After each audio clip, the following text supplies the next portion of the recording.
20th morning. Sympathy given can never be wasted. One aspect of sympathy is that of pity. Pity for the distressed or pain-stricken, with a desire to alleviate or help them in their sufferings. The world needs more of this divine quality. For pity makes the world soft to the weak and noble for the strong.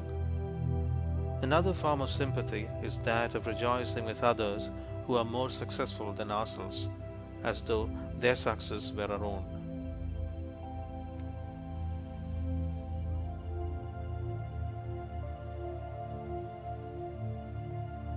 Twentieth morning.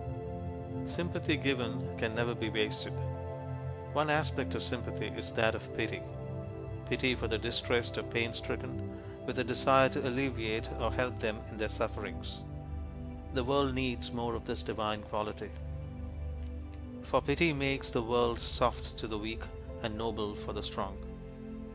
Another form of sympathy is that of rejoicing with others who are more successful than ourselves, as though their success were our own.